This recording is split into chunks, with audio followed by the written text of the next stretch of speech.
Dans le fond du laboratoire, le professeur Jones se livrait à des expériences, ma foi, surnaturelles. Il avait décidé, bien malgré lui, de créer la femme ultime, la femme parfaite. Mais, au comble de malheur, une panne d'électricité arriva ce soir. C'est à la lueur des chandelles, branchée sur le mannequin inanimé, qu'il tenta, tant bien que mal, de créer cette femme parfaite qui lui apporterait bonheur, mais aussi le plus grand de ses malheurs, celui de devoir à jamais être lié, mais ne jamais, non, ne jamais lui faire confiance. Fait que là, il a reçu un MSG très important. C'était assez 9-1.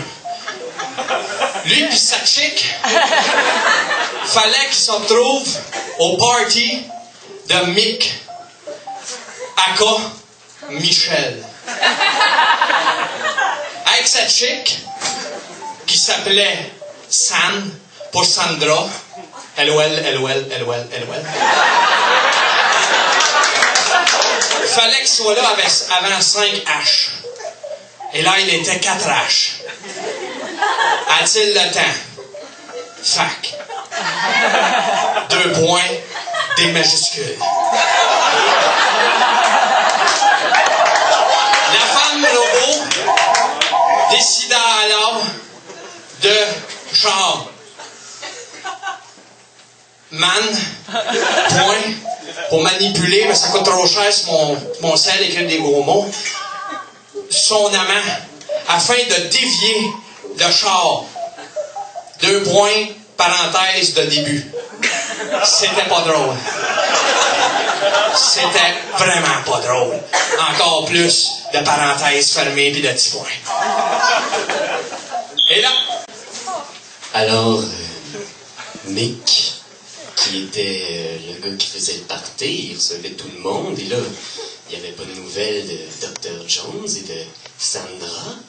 Donc, il a décidé de sortir à l'extérieur, voir s'il s'en venait, et là, dans la pénombre, dans le brouillard ambiant, une femme, une silhouette, se déhanchant, approchant de la maison. L'ambiance était électrique. La femme posa ses mains, froides comme le métal, sur la peau chaude et brûlante de Mick. Jones n'est plus, dit-elle. Mick dit, ah. Lentement, les mains de Sandra défirent le pantalon de Mick. Mick dit, wow! J'ai pas fini ma Corona, et il y a un paquet de jeunes à l'intérieur qui attendent pour faire la fête. Sandra dit, ça tombe bien. J'ai un appétit pour plusieurs jeunes. Les deux se lancèrent dans la maison, s'enfermèrent dans une chambre. Elle referma sensuellement la porte et sortit lentement un long poignard. Elle pénétra dans un rouleau de pâte philo afin de trancher très mince et de faire une petite garniture de fromage Philadelphia à l'intérieur. Elle est donc dit à Mike, écoutez, ça va être très simple, on va remettre ça en forme de petits baluchons, on va envoyer ça au four, ça va se faire en un tournement, vos invités vont être super contents. Entre-temps, ça sonne à la porte. Hey, on se demandait dessus si c'était correct. Les centres de table n'étaient pas arrangés pantoute comme du monde. Sandra s'est mise à paniquer puis s'est dit, Colin, avez-vous du raffia puis du gatron qu'on fasse quelque chose? Alors Sandra s'est mise à découper des beaux petits centres de table et ça sonna à la porte.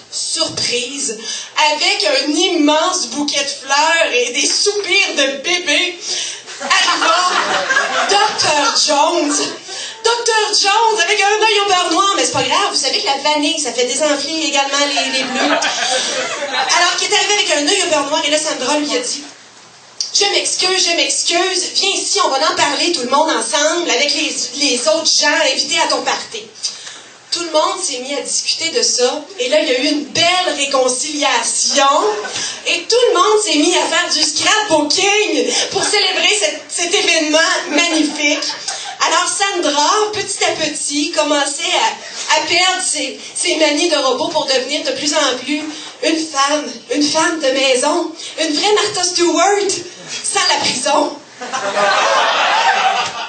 Et c'était là que le méchant Gustavo, le méchant allemand qu'on n'avait pas vu durant l'histoire, est arrivé, défoncer la fenêtre. Ah, je suis le méchant tellement frustré, je vais te tuer avec votre scrapbooking. Le Dr. Jones s'est levé, il a tiré des lanceurs avec sa montre. Il évitait bien les balles, le méchant Gustavo. Il y avait un nom espagnol un peu, mais c'était un Allemand. Il avait fait de la guerre en Espagne. Puis là, il avait le play, il est rentré avec sa moto. Là, il y avait des Allemands qui arrivaient avec une moto, des vieilles motos, là. C'est une vieille Mercedes moto comme dans le premier James Bond avec la neige. Puis là, quelque chose, puis là, il y a un bout de laser, c'est pas les dans sa montre. Fait qu'il a sorti sa ceinture dans des fléchettes. Il a des fléchettes partout. Et là, il a des droites au cœur. Le Gustavo. Attention, là, c'est le bout d'intense de fin de James Bond. Non, c'est Mission Impossible. La fin de James Bond, c'est bien doux.